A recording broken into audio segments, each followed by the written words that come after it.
Hello. I have a message today for people struggling with addiction. Um, I myself, I am a recovering poly addict. Started with alcohol. I was addicted to opiates and methamphetamines, everything else in between. And I'm now almost 3 years clean from opiates and 14 months clean from everything else. But I do just have a message. If you are still struggling with addiction, please stop putting limiting beliefs on your recovery. What I mean by that, I guess, is, I remember when I went to rehab, the people there were like, you can't heal where you got sick and you can't heal around the people you got sick around. But you can. I understand. You're in situations, usually crazy, chaotic situations when you're in active addiction, and you kind of don't have a choice sometimes. And, I had to do that. It took me 13 tries to get off the opiates, 13 like intense, detoxing and all that stuff. But I was finally successful once I actually, finally decided to ask for help, ask for God's help. I have to credit my recovery completely on the Most High God. By that, I don't mean it in any religious sense. I mean it in a sense where, I really went within and I really worked with my shadow, and I healed what, I guess essentially what made me sick. Because, addictions are, basically our solution to a problem that we don't know how to deal with. And so, I really want to emphasize that too. Working on your shadow really helps, but, and don't feel like you have to be clean in order to start any kind of a spiritual journey. I was struggling really to get off it because I did have a lot of other things keeping me down. No excuses, but, I did start, I started studying Reiki and meditation while I was still in active addiction. And I believe, it was a metaphysical cure that helped me. I did this meditation for addiction, very disciplined, and I did it 3 times a day. And then on the 12th day, I shit you not, I woke up and I just had no desire to use. And I had this confidence I had never felt before about it. And I swear to God, it just like melted away. At the time I did have to get rid of other toxic things in my life to make this successful, but I did finally do it. And it wasn't until after, I did surrender to God and go within and work with myself.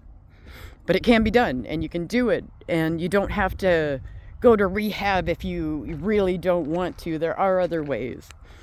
It is very helpful. I did go and complete the program once, and I did use a lot of those tools in my recovery. So it's not a bad thing, but I couldn't personally bring myself to walk through those doors twice, and that's what really. And the fact, I was really in a chaotic situation, and at the point where I was about to lose everything I loved. My kids were ready to give up on me, and, very by rights, like they had put up with a lot of shit. But, now we're even, recovering there. I'm doing my best to repair the relationship with my kids and be the mom they deserve going forward. And I have to say, they both said they're very proud of me. And that's all I needed to hear to keep me going. I was at a point where I was watching them, and they were struggling so hard, and I'm like, I need to really lead by example here, because if not, I'm pretty sure I would have lost them both to addiction as well. Eventually, if they just watched me continue to hurt myself in that way.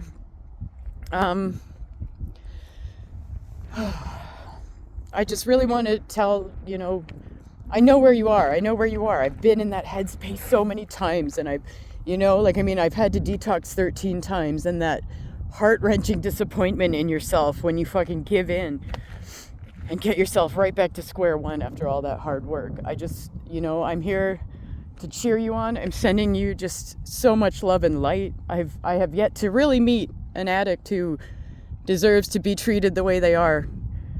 We're all just hurt, broken individuals at that point in life, and it's a solution, like a means to an end, really. So, during my recovery, after I surrendered to God, I started getting help from my spirit team and my spirit guides. I don't have my notes with me, but I'm going to make a separate video basically on what they shared with me to help get me through the dope sickness. I mean, that's 100% one of the things that just keeps people going, because you feel like your bones are fucking melting. I've been there too. It sucks. Like I said, 13 times I went through that. I put myself through that. But I'm sorry I'm not ready to be on camera, but I hope you guys enjoy the scenery. And okay.